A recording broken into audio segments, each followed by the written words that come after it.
Yes, Mr. Biggs. Remedy. Thank you very much, Neil. As sometimes happens, a couple of points occurred to me over the luncheon break that I should probably deal with. Yes, I don't want to go over too much well-trodden ground, but can I just make two observations in respect of ground two and the question of perhaps whether an issue estoppel analysis is... Sorry, Mr. Biggs. I'm Just so sorry, I should have seen try and you. reduce the volume of the noises off. Yes. So back to a couple of points in respect of this issue estoppel question. I just wanted to make two things clear. Firstly, the Al-Siri and TB Jamaica cases are plainly distinguishable given the nature of the current statutory scheme as juxtaposed to the statutory scheme for appeals that was relevant in those two cases. What I mean is that the statutory scheme for appeals that was relevant in Al-Siri and TB concerned, I think, Section 83 of the 2002 Act, which was a specific status appeal provision in respect of refugee status. And so the issues in those two cases, certainly in TB Jamaica, was whether the appellant in that case, TB, was entitled to refugee status. As I tried to explain before the lunch break, the issue in respect of the appeal that came before Judge Carbani was very different. It was whether the decision to not to revoke the deportation order was compatible with Article 8 and therefore Section 6. And that is significant because the courts in Al-Siri and TB were at pains to point out that it wouldn't be open to the Secretary of State to rely on a factual matter that they had relied upon to resist a recognition of refugee status in a statutory appeal, only to use that same factual matter as the basis for refusing to grant refugee status following the decision allowing the appeal. The instant case is very different for the reasons I explained before lunch. The issue before Judge Carbani was not whether to grant entry clearance, and whether to grant entry clearance, at least in principle, required a different assessment of as to whether of Article 8 than was relevant to the assessment in respect of whether to revoke the deportation order. The second point that I want to deal with in respect of the issue estoppel question is this. If the court is minded to adopt an issue estoppel analysis, as I indicated before lunch, I think that would be an extension of the authorities. And it would not sit very well with the Diva Sealand case. Well, can we have a look at that, actually? Because I'm not sure I think it might sit quite well, actually. Very well. When you look at the actual criteria. Sure. I don't know where the easiest place to see those criteria is. So they're set out in the Duncan Lewis. Yes, while you're finding that, my lady, there is a line of cases that deals with Diva Sealand and its nature. I think the most recent is a case called, I'm going to forget the name, but we can provide you with citations. But the state of the authorities, as I understand them, is that Diva Sealand is not equivalent to issue estoppel or abuse of process. It is guidance as to how to approach earlier decisions or findings of the tribunal as a matter of fairness. It's usually to do with credibility. It's usually where they've heard the evidence in the previous tribunal. They've decided that so and so is credible. And then in a different context, another tribunal has to decide whether this particular witness is credible. And you pay respect to the findings of the first tribunal, but you can depart from them. Starting point, but can depart from, yes. So I'm looking, just because I think we went to it earlier, page 23 of the supplementary bundle that contains that letter from Duncan Lewis. Yes. I'm just assuming this is a correct the principles. Principle 6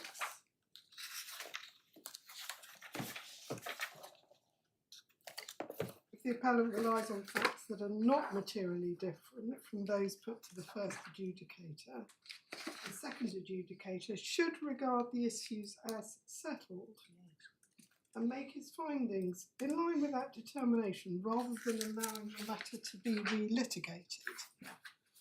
Yes. I'm struggling to see a big distinction between that and the sort of principles of issue estoppel that we've been discussing. It may be that in terms of that aspect of the Dever-Sealing guidelines and the practical implications of it, that there's not a huge amount of difference. And if I could add, I mean, obviously, if you think there are further authorities to look at, would be helpful. Before we go to any others, can I just go back to Al-Siri? I can't remember whether we looked at this paragraph. But find Al-Siri and look at paragraph 52. I think we did look at that, my lord, but yes, just bear with me. Oh, I'm sorry, we looked at 51. So 52 We was... looked at 51. Is that And 61? They say, Justice Phillips says, it's not clear on proper analysis. The Home Secretary ultimately was challenging the application of the principle of finality, even in relation to public law decisions.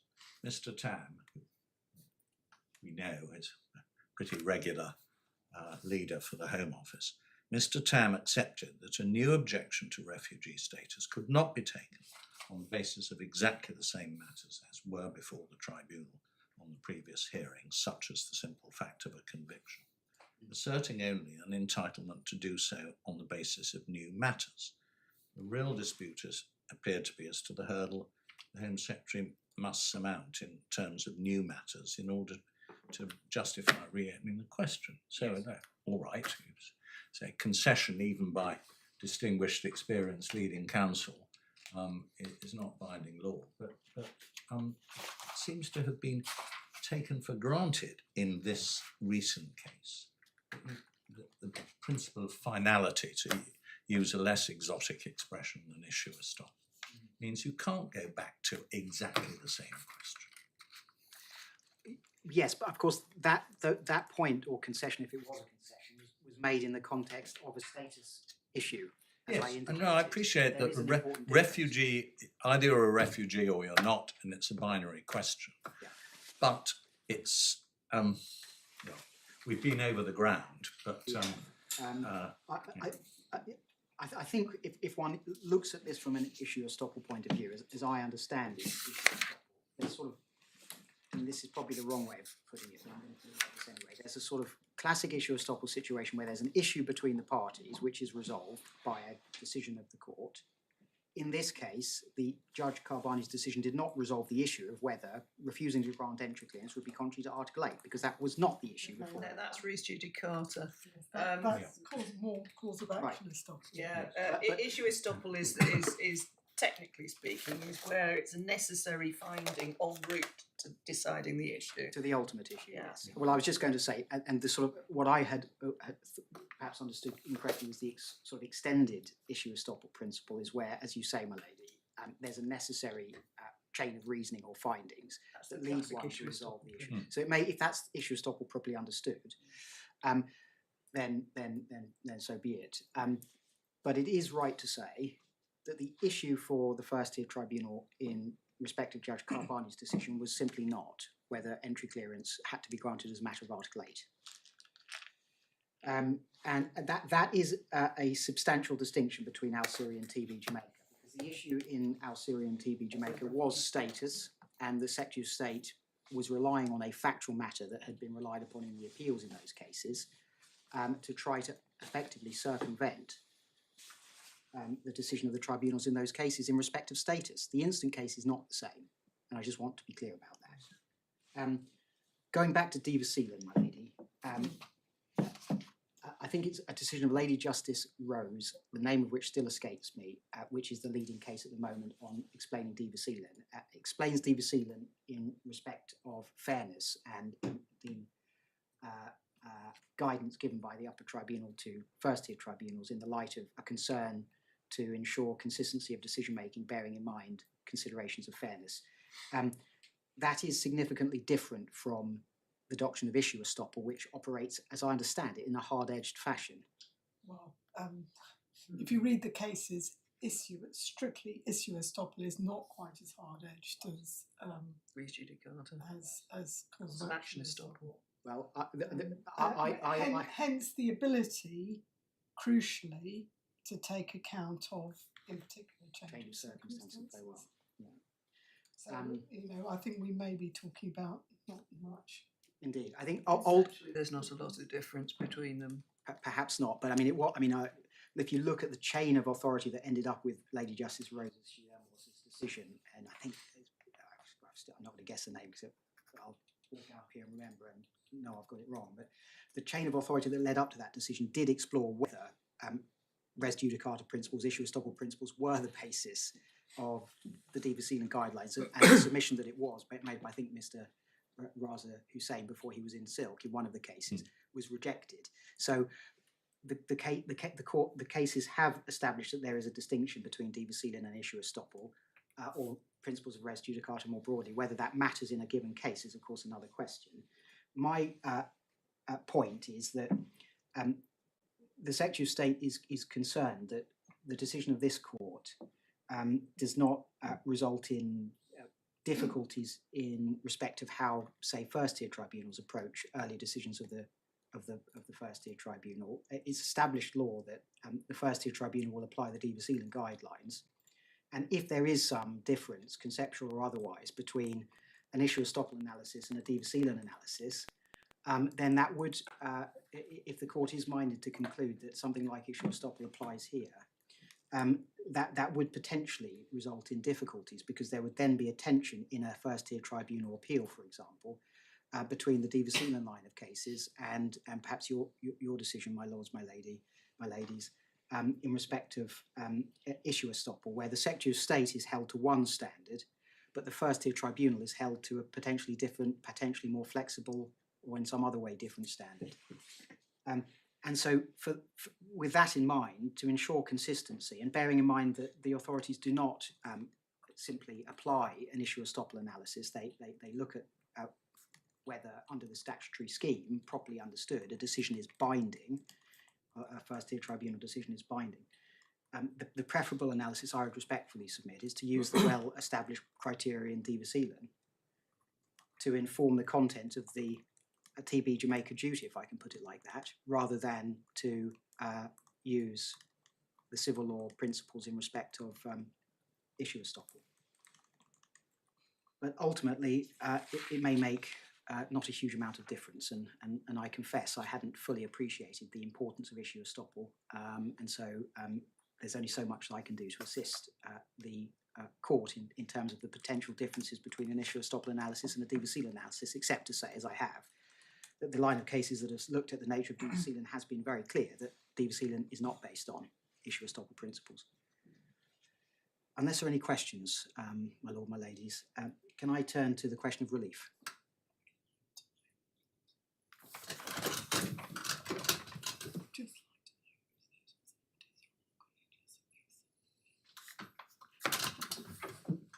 Maybe Mr. Balroop knows what decision of Lady Rose, as she then wasn't, you were referring to. Do you happen to know?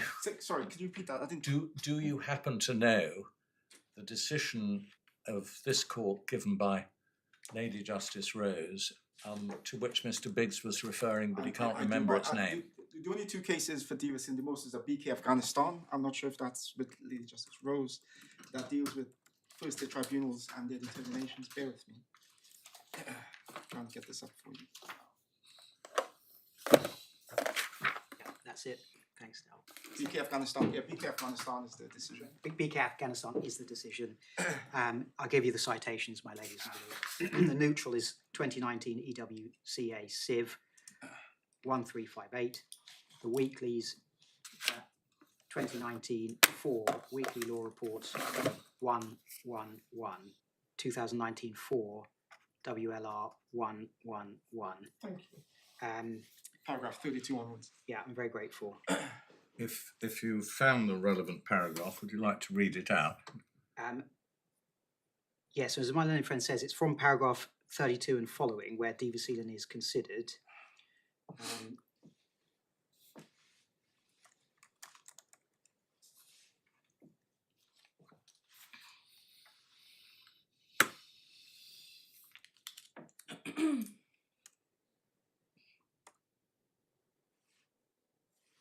And I think dealing with it as best I can on my feet, paragraph 44 may be particularly salient given the points I was making. There, Lady Justice Rose, as she then was, says, the basis for the guidance is not estoppel or res judicata, but fairness. A tribunal must be alive to the unfairness to the opposing party of having to relitigate a point on which they have previously succeeded, particularly where the point was not then challenged on appeal. And my submission, or at least suggestion, is that if that's the basis of the Diva Sealing guidelines that apply to the first tier tribunal, it would be sensible and appropriate to apply the same approach in respect of the content of the TB Jamaica principle. Because otherwise there may at least be a risk of a conflict, which would be undesirable.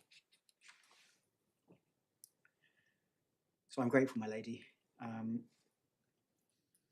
And I'm grateful to my learned friend for reminding me of the name of the decision.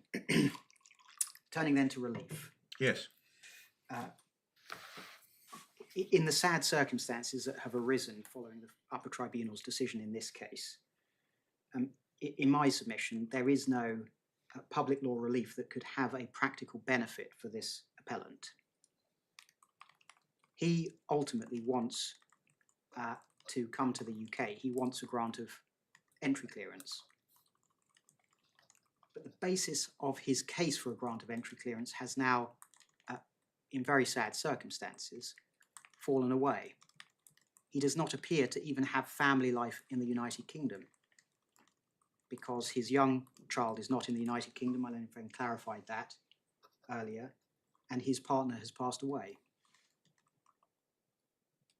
And in those circumstances, if an application for entry clearance were considered today, following a hypothetical quashing of the decision that was challenged in these proceedings, the entry clearance officer would inevitably have to refuse the application.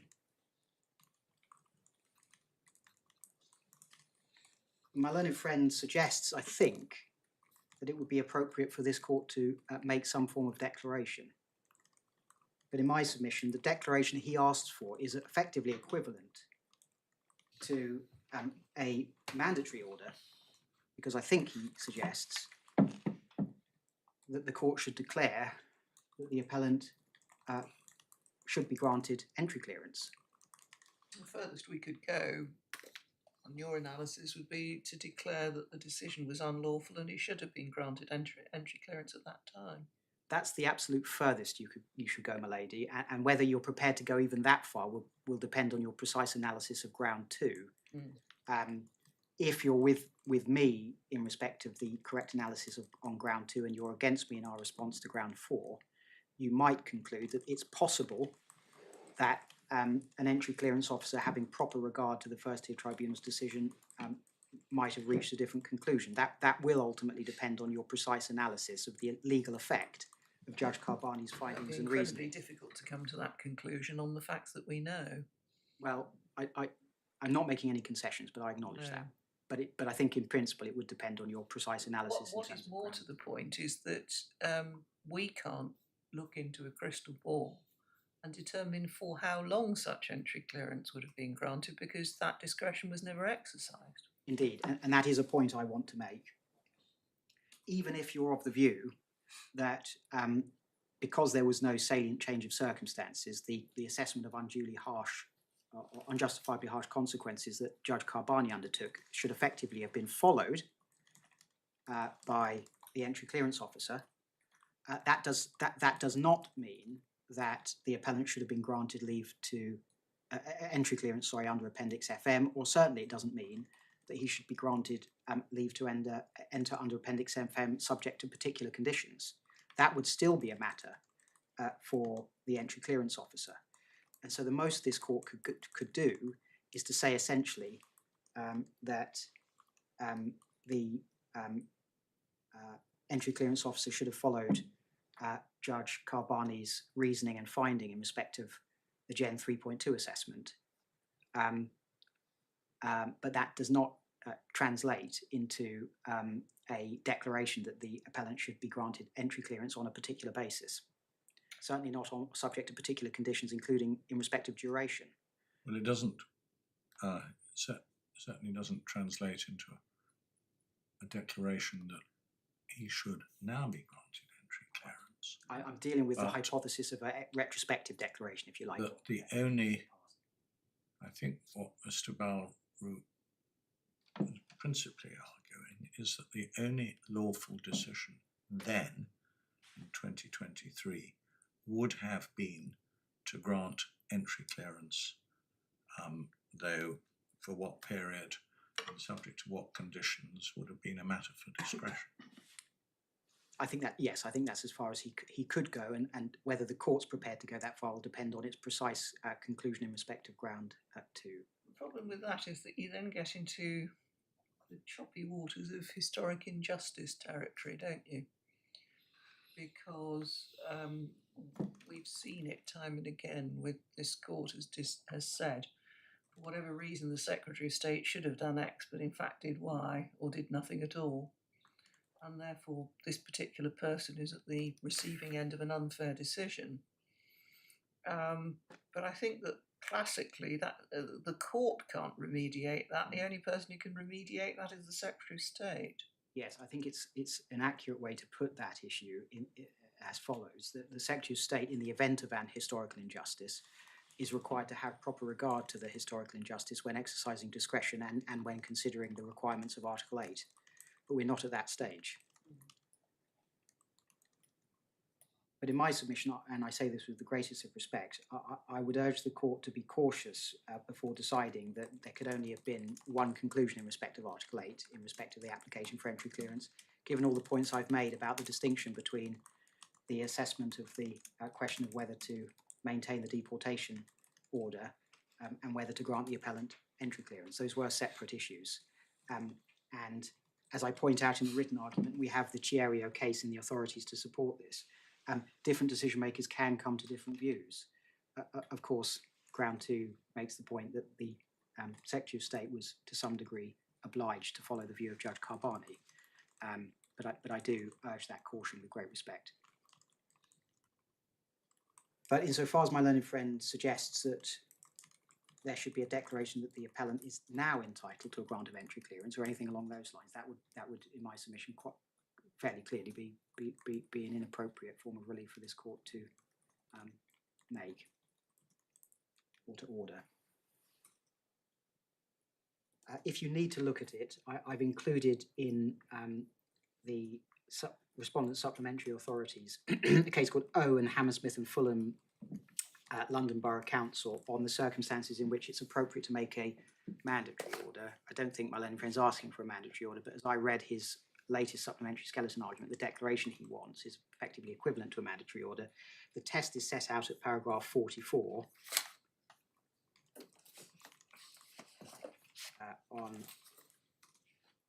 at page 40 and 41. Effectively, there has to be just one outcome. And in this case, there wasn't just one outcome, even assuming that the Article 8 assessment had to go one way for the reasons I've discussed. I hope that's clear enough. It could have been 12 months, it could have been 33 months, it could have been a year.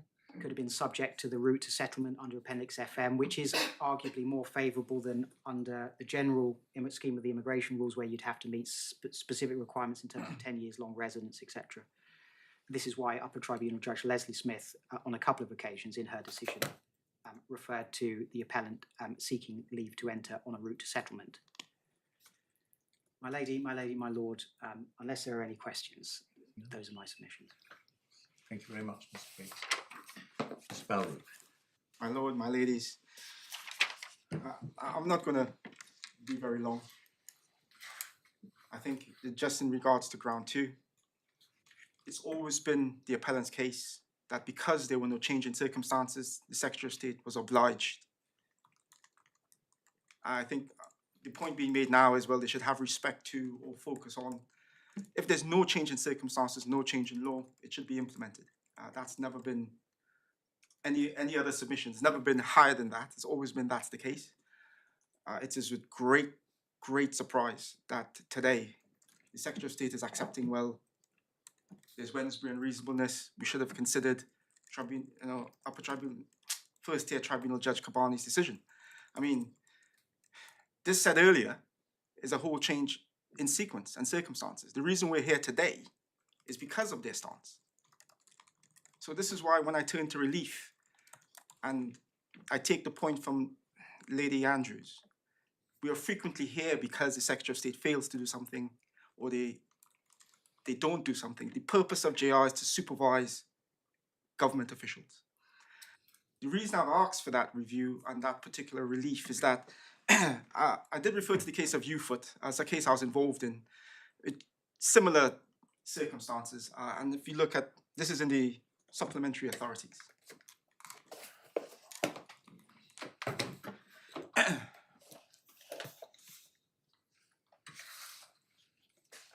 Just to give some context, the appellant in that case made an application for leave to remain as a student, and he made that application on his own. So as with any layperson, he did not keep a copy of that application. The Secretary of State said they'd never received it, and he did not make the application. On that basis, he made a subsequent application, which was deemed to be invalid because he didn't produce his passport. So then he obtained a new passport and made a third application, at which point the Secretary of State indicated that he's an overstayer and is automatically refused without a right of appeal. Being a law-abiding citizen, this student returned to Nigeria on the voluntary scheme, but he had to sign a disclaimer saying all extant or outstanding applications would be dismissed. On his way to the airport, the Secretary of State gave him all 3 passports, which included the original passport with the original application. So this appellant was now in limbo. The first application, which should have been considered, is now, because of a disclaimer, no longer existing, and the circumstances have changed since that time. Any new application would need new details and new evidence, but he's now out of country and considered an overstayer. So the court was grappled with, what do you do in these circumstances? And if you look at paragraph 44, the court looked at the question of relief. Now, they did make a mandatory order in this case. It's not what I'm asking the court for, only because I'm not asking the court to determine what leave. That would be a matter for the Secretary of State.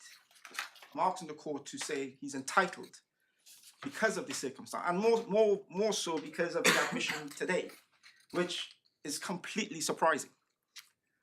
If this was said at any other point, we wouldn't be here, and the circumstances that happened on the 24th of So you November. wouldn't be entitled to leave at the moment. I accept that's not the case. I accept it's different. I you do might have accept been that. entitled to leave then because there was nothing new, but matters have moved on. They have, my lady, they have. And I can't Sadly.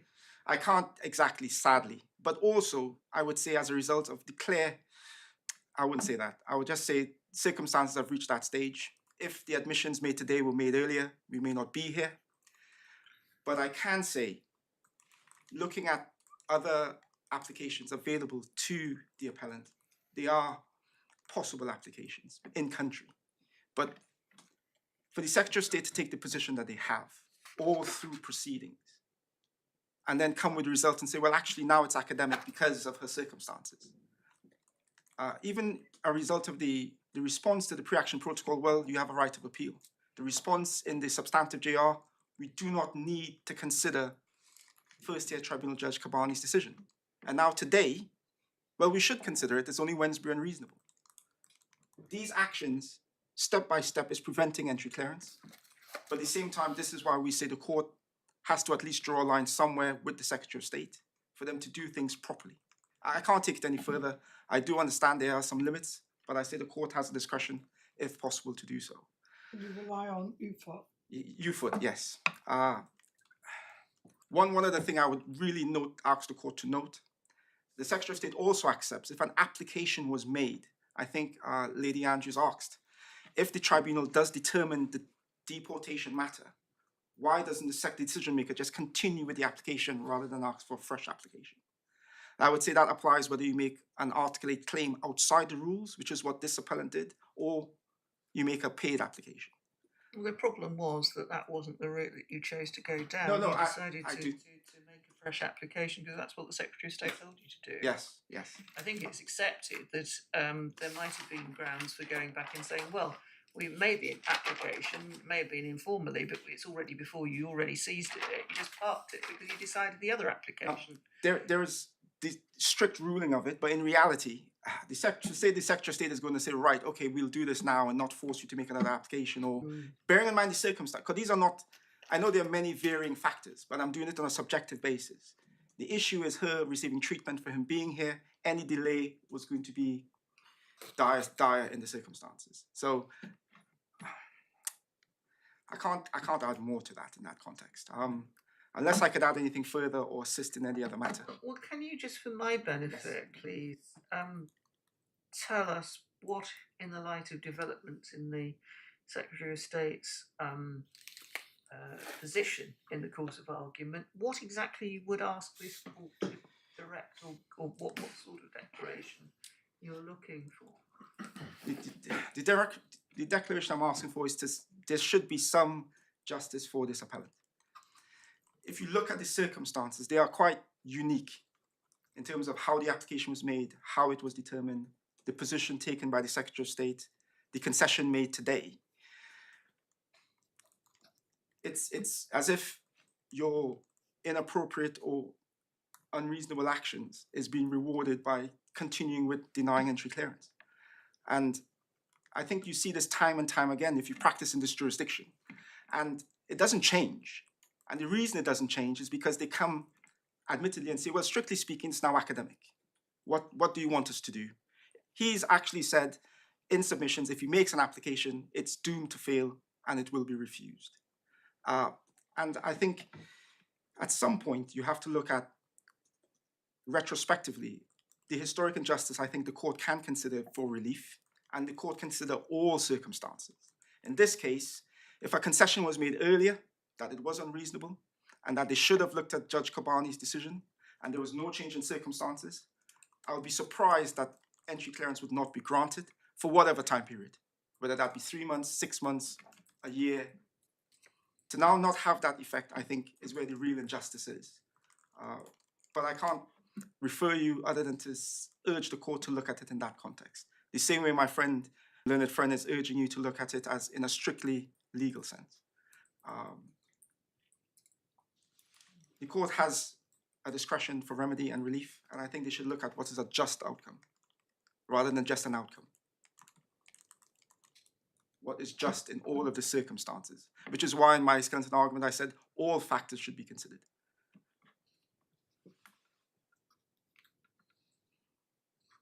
I'm grateful for the time. I'm grateful, my lord, my ladies. If there's anything else I can help you or assist with. I don't think so. Thank you very much, Mr. Balrook. Thank you both for your helpful submissions. We'll reserve judgment. We'll adopt the usual procedure for hand down. We send out, as counsel well know, but I'm still required to say it in every case, we send out the judgment in draft. 2 things about the draft judgment. Firstly, it's not sent in draft to be re-argued. It's only for correction of typos and obvious factual errors and the like. And secondly, it's confidential to the parties, including Mr. Tomlinson and including those who need to know within the Home Office until it's finally handed down. Any submissions on the draft order will be made in writing. It's inconceivable that we would require a further oral hearing on the hand down judgment. I think that covers everything. Thank you very much for your assistance. Why is it faithful?